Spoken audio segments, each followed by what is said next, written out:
Hello दोस्तों, Omkar institution में आपका स्वागत है। आज है दोस्तों 30 अगस्त और आज हम 30 अगस्त का करंट अफेयर्स डिस्कस करेंगे मध्य प्रदेश के संदर्भ में। दोस्तों, यह जो क्लास रहेगी आपकी, ये मध्य प्रदेश करंट अफेयर्स को ध्यान में रखकर लाई गई है। दोस्तों, मध्य प्रदेश में प्रमुखता से दोस्तों एमपीपीएससी प्रीलिम्स जो है उसकी इकाई 8 को हम समग्रता से देखेंगे। इसके साथ साथ दोस्तों एमपी में जितनी भी कॉम्पिटेटिव एग्जाम है उन सबके लिए आपका ये करंट अफेयर्स क्या है, बहुत योगदान देने वाला है। ठीक है, चलो इतनी बात खत्म करते हैं। इसके बाद अपन शुरू करते हैं दोस्तों आज का हमारा सेशन में प्रमुख खबरें देखेंगे। फिर खबरों के बाद दोस्तों हम देखेंगे कल का हमारा जो लास्ट टाइम हमने जो रिवीजन किया था, जो हमने करंट अफेयर्स देखा था उसका अच्छे से रिवीजन। ठीक है दोस्तों, यह क्लास ओवरऑल दोस्तों स्टैटिक जीके के साथ साथ करंट अफेयर्स को लेकर आई है।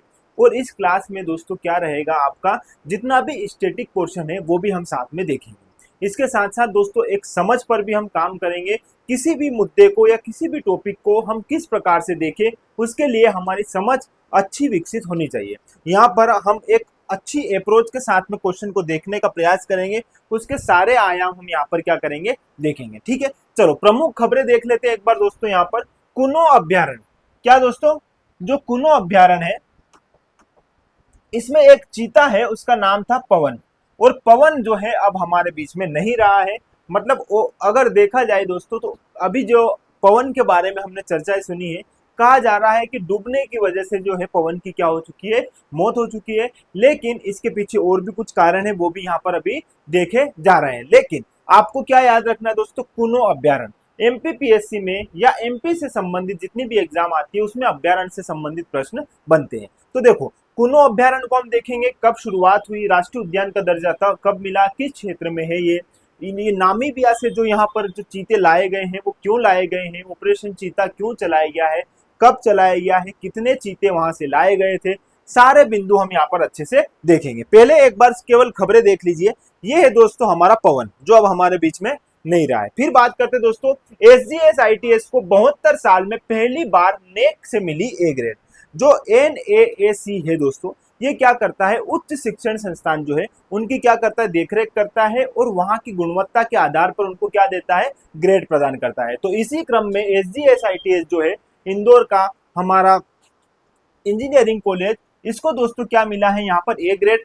क्या है इसका फुल फॉर्म, कब शुरुआत हुई, स्थापना कब हुई, है ना, सारे बिंदु हम यहाँ पर इसके देखेंगे। चलो ठीक भी, और एनएसीसी के बारे में भी अपन देखेंगे। चलो बात करते हैं दोस्तों यहाँ पर मध्य प्रदेश के टूरिज्म बोर्ड की। तो मध्य प्रदेश टूरिज्म बोर्ड के संयुक्त संचालक श्री वडेरिया ने माउंट किलिमंजारो पर लहराया तिरंगा। इंपॉर्टेंट है, ये है पर्यटन बोर्ड के संयुक्त संचालक और इन्होंने दोस्तों यहाँ पर माउंट किलिमंजारो जो अफ्रीका की सबसे ऊंची चोटी है वहां पर क्या है, तिरंगा लहराया। इसके साथ साथ दोस्तों इन्होंने एशिया यूरोप की भी सबसे ऊंची चोटी जो है माउंट एब्रूस, वहां पर भी तिरंगा लहराया है। पूरी कहानी समझेंगे, क्या है माउंट किलिमंजारो, कहाँ पर स्थित है, माउंट एब्रूस कहाँ है, कहाँ स्थित है, पूरी कहानी यहाँ पर भी हम अच्छे से देखेंगे।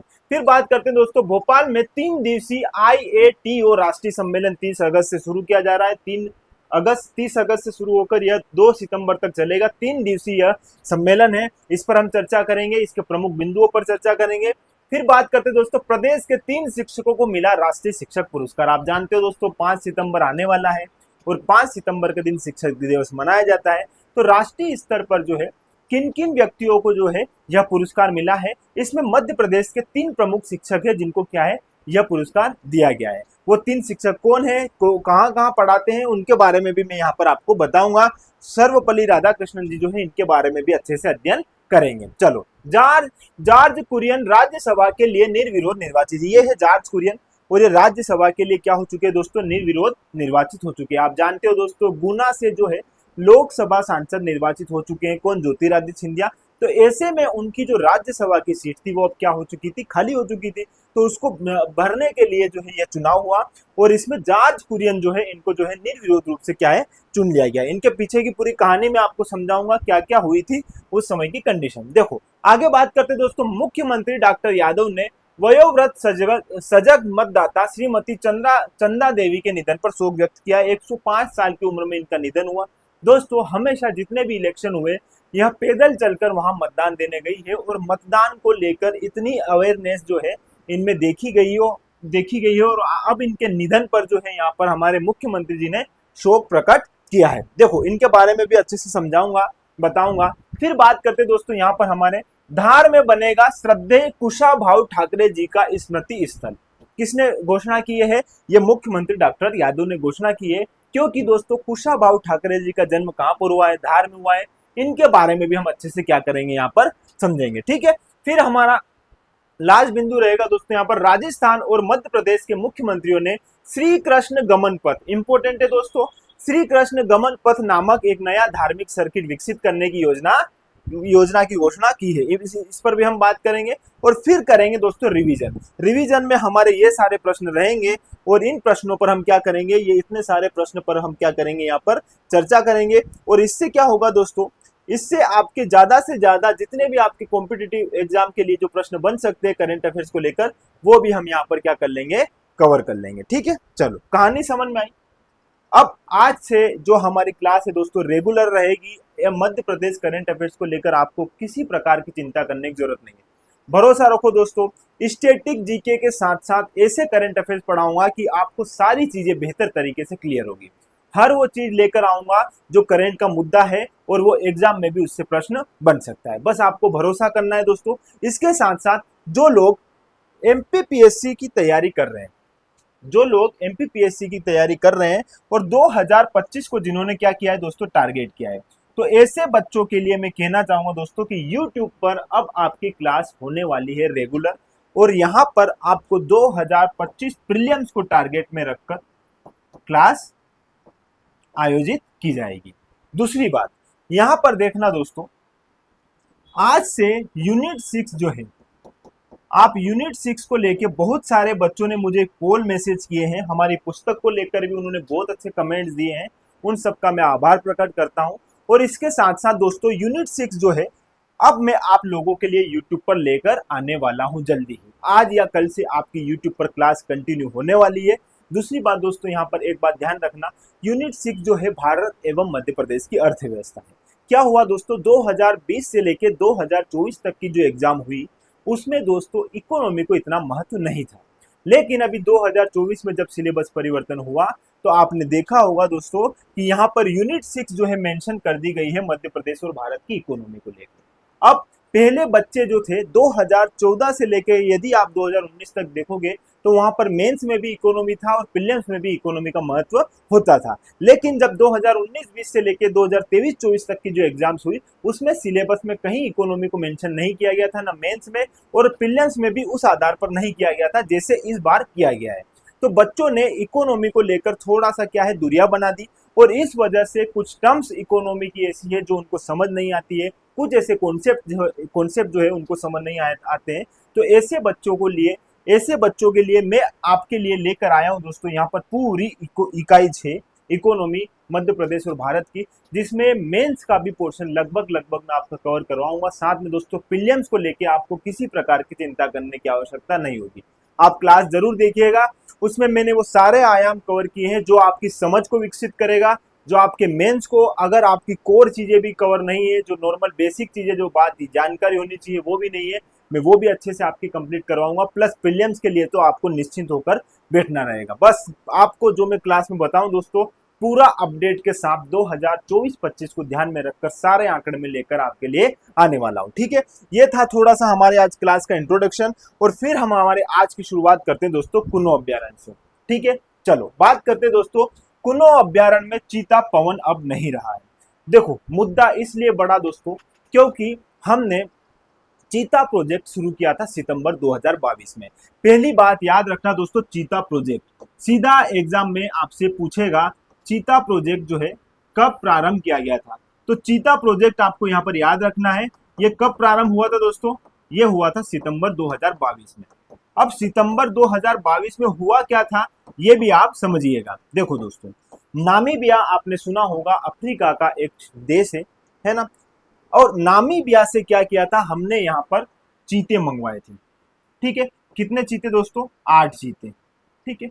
और इन 8 चीतों में 5 थी मादा और 3 थे नर। ये आपको याद नहीं रखने हैं, बस नामीबिया याद रखना है। क्या याद रखना है दोस्तों, नामीबिया के बारे में भी पूरी जानकारी समझाऊंगा। पहले थोड़ी सी कहानी समझना चीता प्रोजेक्ट की।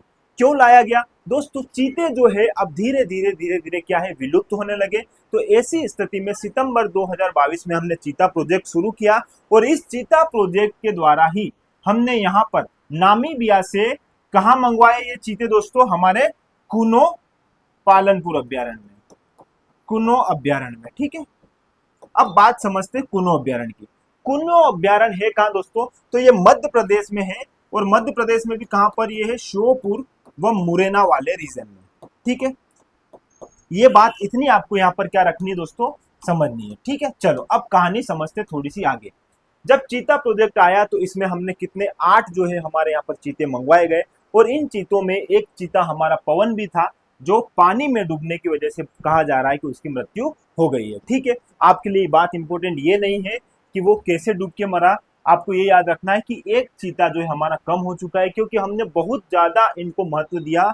नामीबिया से हमने मंगवाए, याद रखना दोस्तों अफ्रीका से भी हमने मंगवाए थे, 2023 में भी हमने मंगवाए थे कुछ चीते, लेकिन लगभग 10-12 चीते उस टाइम भी आए थे। लेकिन इस प्रकार आपको अभी केवल इतना याद रखना है, चीता प्रोजेक्ट सितंबर 2022 नामीबिया से कुनो अभ्यारण्य में, श्योपुर मुरैना में है हमारा कुनो अभ्यारण्य। ठीक है, 5 मादा थी और 3 नर थे। थोड़ा सा कहानी समझते हैं दोस्तों कुनो अभ्यारण्य की। कुनो अभ्यारण्य से सीधे सीधे प्रश्न बनेगा, आप यहाँ पर देखना कुनो अभ्यारण्य के बारे में। दोस्तों कुनो जब अभ्यारण्य था तब इसकी स्थापना अभ्यारण्य के रूप में कब हुई थी? 1981।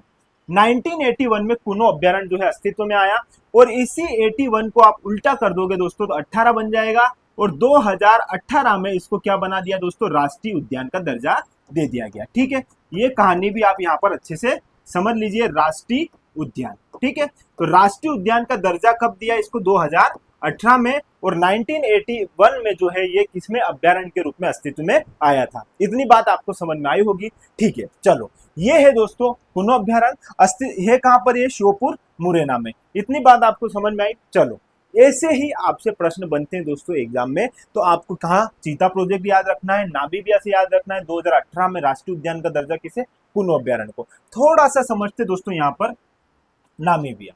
नामीबिया ये है दोस्तों मान लो अफ्रीका, और अफ्रीका का जो पश्चिमी वाला क्षेत्र है यहाँ पर आपको मिलेगा कौन सा देश? ये नामीबिया। ठीक है, ये याद रखना। और नामीबिया जो है दोस्तों यहीं से हमने मंगवाए थे हमारे 8 चीते। ठीक है, जिसमें 5 मादा थे और 3 नर थे। ये याद रख लीजिएगा, इंपॉर्टेंट है। चलो बात करते हैं आगे की। और विंड हॉक जो है इसकी क्या है? राजधानी है। विंड हॉक इसकी राजधानी है नामीबिया की। ये बिंदु भी साथ साथ में आप देख लीजिएगा। ठीक है, चलो बात करते दोस्तों SGS ITS की। यहाँ पर कई बार एग्जाम में आपने ये नाम जरूर सुना हो, SGS ITS इंदौर में है, लेकिन कई बार यदि हिंदी में नाम पूछ लिया या हिंदी में बता दिया कि इसका यह जो विद्यालय है, विश्वविद्यालय है, यह जो इंजीनियरिंग कॉलेज है कहाँ पर है, तो आपको उसमें प्रॉब्लम आ सकती है। तो पहले इसका हिंदी में नाम देखो दोस्तों, क्या है इसका नाम? तो देखो श्री गोविंद राम, क्या नाम है दोस्तों? गोविंद राम सेकसरिया, ये नाम याद रखना, सेकसरिया। श्री गोविंद नाम सेकसरिया इंस्टीट्यूट, ये तो आपको पता होगा, institute of technology and science. ठीक है, ये नाम आपको ऐसे याद रखना है, श्री गोविंद राम सेकसरिया। दोस्तों इस प्रकार से यदि प्रश्न बना तो पता ही नहीं चलेगा कि ये है कौन सा कॉलेज। आपको यहाँ पर याद रखना ये कहां पर है दोस्तों? इंदौर में है, ये भी याद रखना है। और 1952 में इसको स्थापित किया गया था। ठीक है, अब इसको क्या है दोस्तों? 72 साल में पहली बार NAAC से मिली A ग्रेड। NACC क्या है दोस्तों? यह है राष्ट्रीय मूल्यांकन एवं प्रत्यापन संस्थान। देखो ये क्या करता है दोस्तों? NACC, इसका फुल फॉर्म देखो यहाँ पर, NAAC, नेशनल, फुल फॉर्म इसका याद रख लीजिएगा दोस्तों, नेशनल असेसमेंट एंड एक्रीडिएशन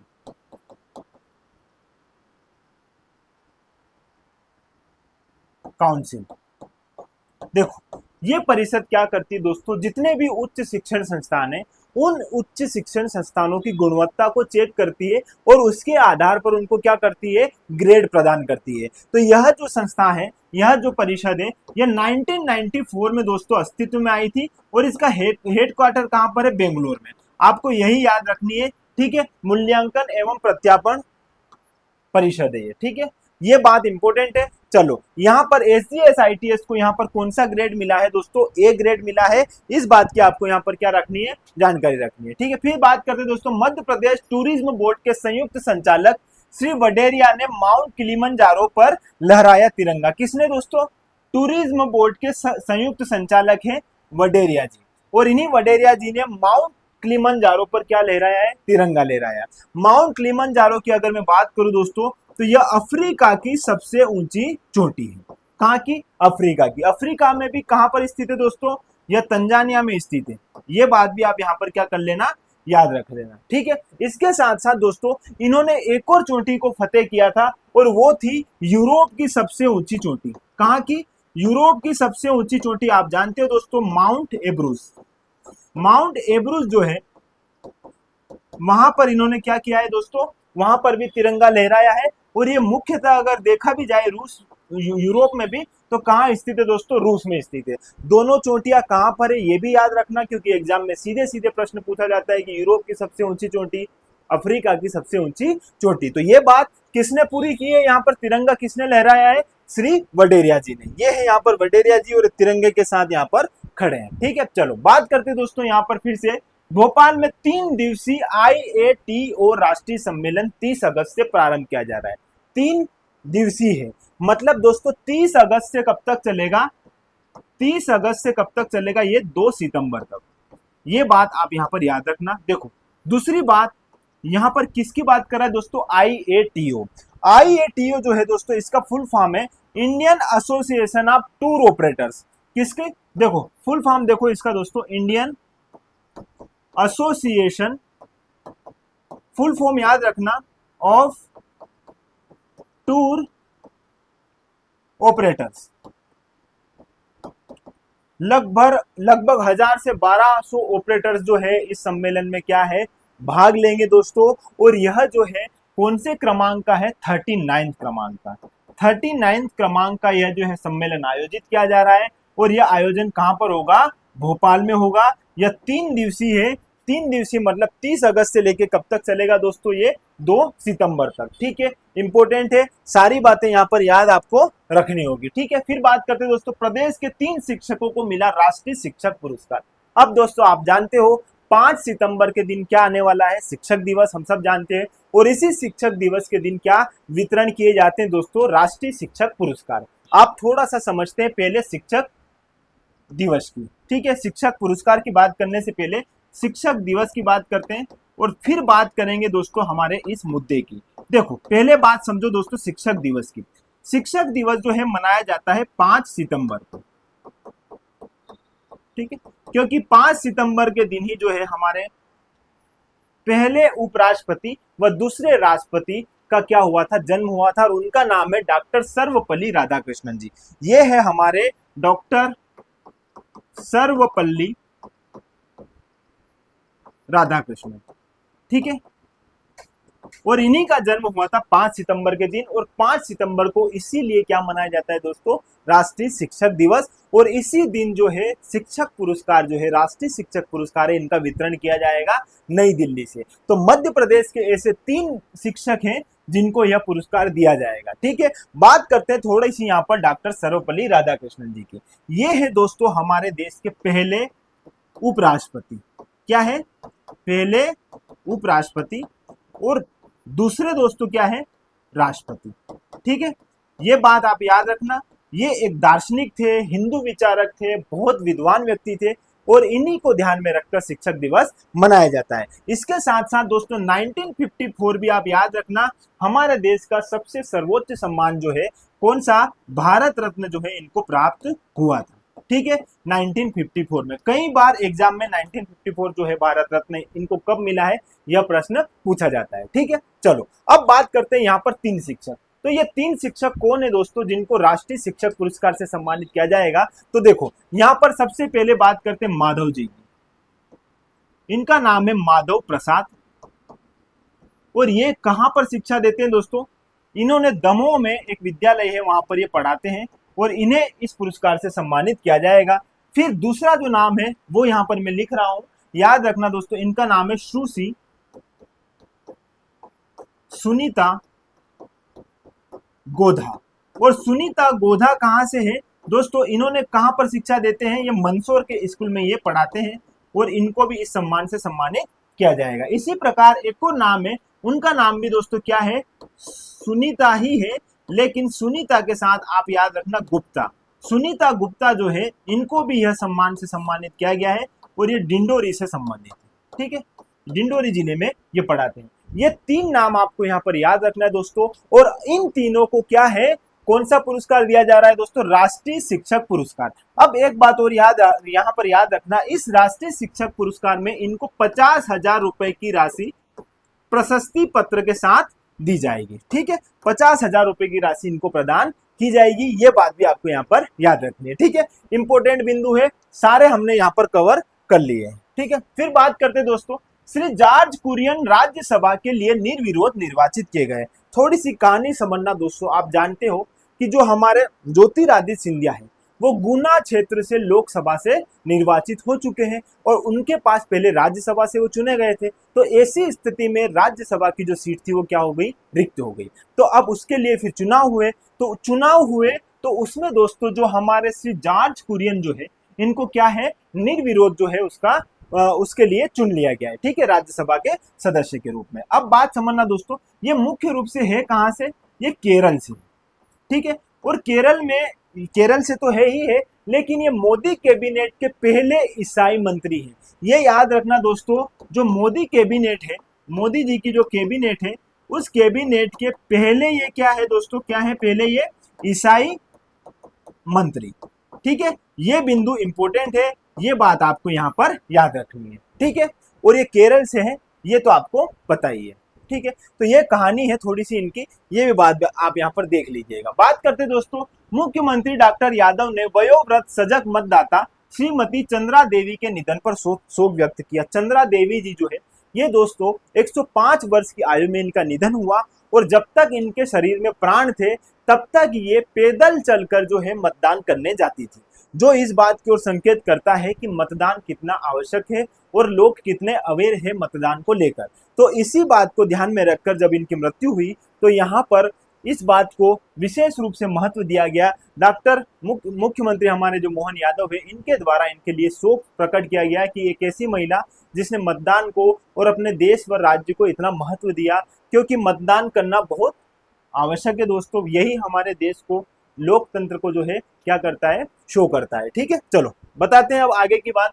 यहाँ पर दोस्तों धार में बनेगा श्रद्धेय कुशाभाऊ ठाकरे जी का स्मृति स्थल। किसने बात कही है दोस्तों? मुख्यमंत्री यादव साहब ने। देखो कहानी समझना दोस्तों, कुशाभाऊ ठाकरे जी जो है, इनका जन्म हुआ था 15 अगस्त 1922 को।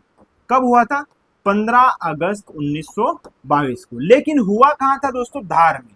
और धार में इन्हीं के जन्म दिवस के अवसर पर यह घोषणा की गई है कि यहाँ पर क्या बनाया जाएगा? कुशाभाऊ ठाकरे स्मृति भवन। ठीक है, कुशाभाऊ ठाकरे आप जानते हो दोस्तों, ये जनसंघ के स्थापक सदस्य रहे हैं। जनसंघ के संस्थापक, जनसंघ के क्या रहे दोस्तों? ये संस्थापक सदस्य रहे, संस्थापक सदस्य। ये बात आपको पता है। इसके साथ साथ दोस्तों इन्होंने बीजेपी को जो है 1998 में, ये बीजेपी से 2000 तक ये जो है राष्ट्रीय अध्यक्ष के रूप में भी रहे बीजेपी के। ठीक है, इन्होंने फिर बीजेपी ज्वाइन कर ली थी, ये भी बात आप जानते हो। ठीक है, तो ये कुछ बातें हैं इनके बारे में और यहाँ पर इनको जो है ये माला चढ़ाई जा रही है। ठीक है, तो ये बात बिंदु इंपॉर्टेंट है, इसको भी आप अच्छे से याद रखना। अगला है दोस्तों, राजस्थान और मध्य प्रदेश के मुख्यमंत्रियों ने श्री कृष्ण गमन पथ नामक एक नया धार्मिक सर्किट विकसित करने की योजना जो है बनाई है। देखो बहुत अच्छी बात दोस्तों, ये है राजस्थान, और राजस्थान के जो है सीएम आप जानते हो, भजन लाल शर्मा। ठीक है, भजन लाल शर्मा। और यहाँ पर आप जानते हो दोस्तों, मध्य प्रदेश के हमारे सीएम कौन है? मोहन यादव। ठीक है, और जब चुनाव हुए थे, रिजल्ट आए थे, तो इन दोनों को साथ में ही जो है राजस्थान के लिए भजन लाल शर्मा को सीएम के रूप में चुना गया और मध्य प्रदेश के लिए मोहन यादव को चुना गया। ठीक है, और हाल ही में इन दोनों मुख्यमंत्रियों ने क्या किया दोस्तों, एक बहुत अच्छी जो है पहल शुरू की है, श्री कृष्ण गमन पथ। श्री कृष्ण गमन पथ मतलब ये दोस्तों कि राजस्थान से मथुरा जो है वहां से उज्जैन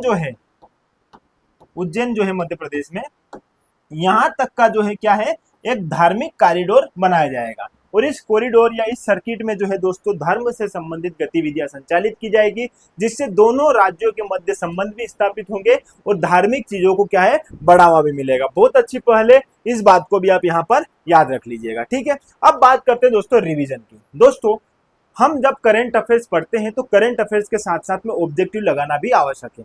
यहाँ पर जैसे अभी हमने करंट अफेयर्स के सारे मुद्दे देख लिए, तो कल हम इनका क्या कर लेंगे, वापस इनका साथ में रिवीजन फॉरवर्ड में इनका क्वेश्चन जो है हम देख लेंगे, क्योंकि जो आज हम करंट अफेयर्स डिस्कस करते हैं वो कल ऑब्जेक्टिव में लगाएंगे। तो इससे पहले जो हमने क्वेश्चन देखे थे, करंट अफेयर्स के जो मुद्दे देखे थे, उनका हम यहाँ पर रिविजन कर लेते हैं ताकि सारी चीजें हमारे सामने आ जाए। दोस्तों बात करते हैं विवेक सागर का संबंध किस खेल से दोस्तों, ये है हॉकी से। विवेक सागर का ये प्रश्न इसलिए आया है दोस्तों कि पिछली बार हमने चर्चा की थी कि हॉकी इंडिया ने पेरिस ओलंपिक में क्या जीता है दोस्तों, यहाँ पर ब्रॉन्ज मेडल जीत लिया है। क्या जीता था, ब्रॉन्ज मेडल।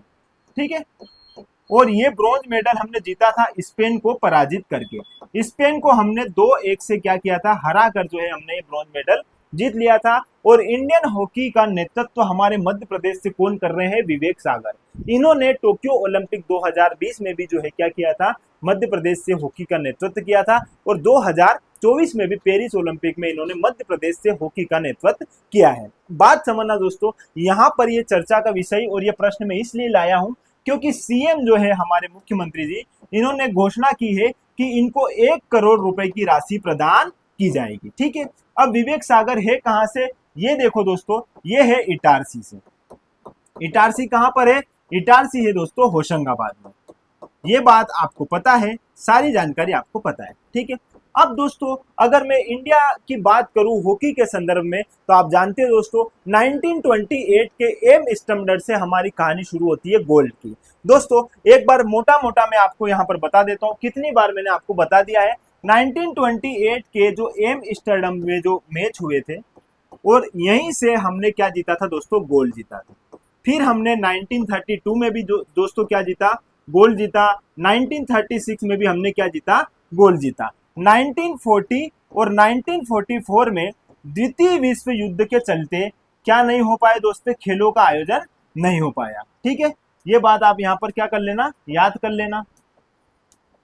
तो ये 1940 और 1944 में सेकेंड वर्ल्ड वार की वजह से क्या हुआ था दोस्तों, खेलों का आयोजन नहीं हुआ था। 1948 में हमने पहली बार स्वतंत्रता हासिल की थी और स्वतंत्रता के बाद हमारा ये पहला क्या था, गोल्ड था। ठीक है, ये भी बात आपको पता है। फिर बात करते हैं दोस्तों 1952 में हमने गोल्ड जीता, 1956 में हमने गोल्ड जीता और 1960 में हमने दोस्तों यहाँ पर हमारा पहला सिल्वर मेडल जीता था। पहली बार टेलीविजन पर जो है खेलों का प्रसारण भी इसी 1960 के रोम ओलंपिक से हुआ था। ये कहानी मैंने आपको बताई थी। ठीक है, फिर बात करते हैं दोस्तों 1964 में हमने फिर से क्या जीत लिया था, गोल्ड जीत लिया था। लेकिन 1968 में और 1972 में इन दोनों खेलों में हमने क्या जीता था दोस्तों, यहाँ पर ब्रॉन्ज मेडल जीता था। ठीक है, ब्रॉन्ज मेडल जीता था। और फिर लास्ट 1980 में जो है रूस के मॉस्को में जो खेल आयोजित हुए थे, उसमें हमने अंतिम रूप से क्या जीता था, गोल्ड जीता था। ये कहानी आपको सब पता है।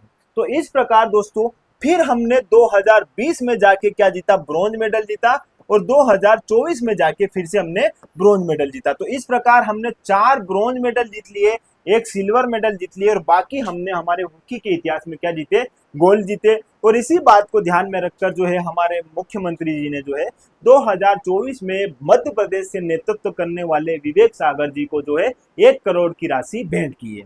ठीक है, कहानी आपको पूरी समझ में आ गई होगी हॉकी की। चलो ठीक है, ओलंपिक के बारे में भी मैंने आपको सारी चीजें बता दी थी। अब कहानी समझते थोड़ी सी और आगे। ठीक है, एक बार फिर से मैं आपको ओलंपिक का भी थोड़ा सा इतिहास बता ही देता हूँ साथ में। देखो दोस्तों ओलंपिक की बात करते हैं, थोड़ी सी यहाँ पर देख लीजिएगा। ओलंपिक में जो दोस्तों एक कमिटी है 1894 में उस कमिटी का गठन हुआ था, इंडिया इंटरनेशनल ओलंपिक कमेटी। ठीक है, यह इंटरनेशनल ओलंपिक कमेटी क्या करती है, अंतरराष्ट्रीय स्तर पर क्या करती है, ओलंपिक खेलों का संचालन करती है। और इसी बात को ध्यान में रखकर 1896 में जो है पहली बार जो है क्या हुआ था दोस्तों, ओलंपिक खेलों का आयोजन हुआ था। ठीक है, ये बात आपको पता है, एथेंस में जो है इन खेलों का आयोजन हुआ था, ये जानकारी आपको पता होनी चाहिए। अभी हाल ही में दोस्तों कहां पर ओलंपिक हुए हैं, पेरिस में हुए हैं। तो यहाँ पर 1890 के बाद प्रति 4 वर्ष के पश्चात जो है इन खेलों का आयोजन होता है। और 1900 में जो है पहली बार पेरिस में क्या हुआ था, इन खेलों का आयोजन हुआ था। पहली बार कब हुआ था, 19 में। फिर सेकेंड टाइम कब हुआ था पेरिस में दोस्तों, 1924 में। और अब दोस्तों थर्ड टाइम कब हुआ है यहाँ पर, 2024 में। तो ये कुछ बिंदु है जो आपको कहाँ है दोस्तों यहाँ पर याद रख लेना है। ठीक है, चलो बात करते हैं वापस आगे हमारे बिंदु पे आते हैं। अगला है हमारा दोस्तों भगवान बिरसा मुंडा स्वरोजगार, ये चेंज हो गया थोड़ा, स्वरोजगार योजना कब प्रारंभ की गई थी। हाल ही में जनजाति विभाग द्वारा दोस्तों लगभग 33 करोड़ रुपए की राशि आवंटित की गई है जनजाति योजनाओं के लिए। और वो भी कौन सी दोस्तों, भगवान बिरसा मुंडा स्वरोजगार योजना के लिए। कितने करोड़ की दोस्तों, 33 करोड़ रुपए की लगभग यहाँ पर राशि जो है जनजाति क्षेत्रों के लिए आवंटित की गई है। आपको याद इसलिए रखना है दोस्तों, यहाँ पर एग्जाम में पूछा जा सकता है कि ये कब प्रारंभ हुई थी। तो ये 6 सितंबर 2022 को प्रारंभ की गई थी। जनजातियों से संबंधित है, इकाई 10 से संबंधित है, तो इकाई 10 से सीधे सीधे प्रश्न यहाँ से बन सकते हैं। ठीक है, कहानी आगे बढ़ाते हैं दोस्तों। यहाँ पर टाटिया मामा आर्थिक कल्याण योजना कब प्रारंभ की गई थी दोस्तों, 2013 में इसे प्रारंभ की गई थी। और हाल ही में यहाँ पर भी 5 करोड़ रुपए की राशि जो है आवंटित की गई है जनजातियों के कल्याण के लिए, इसलिए यह करंट का मुद्दा है। और आपको यह भी याद रखना है कि टाटिया मामा आर्थिक कल्याण योजना कब प्रारंभ की गई थी, 2013 में। ठीक है, चलो फिर बात करते हैं दोस्तों अगले बिंदु की। नानाजी देशमुख पशु चिकित्सा विश्वविद्यालय का कुलपति किसे नियुक्त किया गया है, तो ये है मनदीप शर्मा। हमने पूरे अच्छे से बात कर ली थी नानाजी देशमुख पशु विश्वविद्यालय के लिए। अभी आपको इतना याद रखना है कि यहाँ के कुलपति किसे नियुक्त किया गया है दोस्तों, यहाँ पर मनदीप शर्मा को। कहां पर स्थित है ये, जबलपुर में। ठीक है, फिर बात करते हैं आगे की। हाल ही में किस राज्य को प्रतिष्ठित टूरिज्म अवार्ड से सम्मानित किया गया है, प्रतिष्ठित टूरिज्म अवार्ड से हमारे मध्य प्रदेश को जो है सम्मानित किया गया है। ये बिंदु आपको याद होना चाहिए, इस बिंदु पर हमने अच्छे से चर्चा कर ली थी। चलो फिर बात करते हैं दोस्तों, हमारा अगला प्रश्न जो है, यह प्रश्न है मध्य प्रदेश जनजाति संग्रहालय कहाँ स्थित है। अब यह प्रश्न ऐसा क्यों बन रहा है दोस्तों, मध्य प्रदेश जनजाति संग्रहालय कहाँ स्थित है, क्योंकि आपने देखा होगा दोस्तों 52 शलाका, शलाका मतलब जो चित्र प्रदर्शनी है, जनजाति विभाग द्वारा प्रति वर्ष जो है, प्रति माह जो है इसका आयोजन किया जाता है। तो लगभग 3 अगस्त से लेकर 30 अगस्त तक जो है ये प्रदर्शनी शुरू हुई है, जिसमें दोस्तों शलाका 52, क्या नाम है उसका, शलाका 52, शलाका 52, इसका आयोजन किया गया है। और यह आयोजन कहां पर किया जाता है दोस्तों, जनजाति संग्रहालय में किया जाता है। और कहां पर है ये स्थित, भोपाल में स्थित है। इसलिए ये करंट का मुद्दा था, और यही मैंने इसीलिए इसको क्या किया था दोस्तों, ऐड कर दिया था, ताकि आपसे सीधा सीधा यहाँ से प्रश्न आए तो आप अच्छे से बना पाओ। ठीक है, फिर हमारा अगला प्रश्न क्या है दोस्तों, यहाँ पर बसामन मामा गो वन्य जीव अभ्यारण्य, क्या दोस्तों, बसामन मामा गो वन्य जीव अभ्यारण्य कहाँ स्थित है। सीधा सीधा एग्जाम में पूछा जाता है दोस्तों, यह रीवा में है।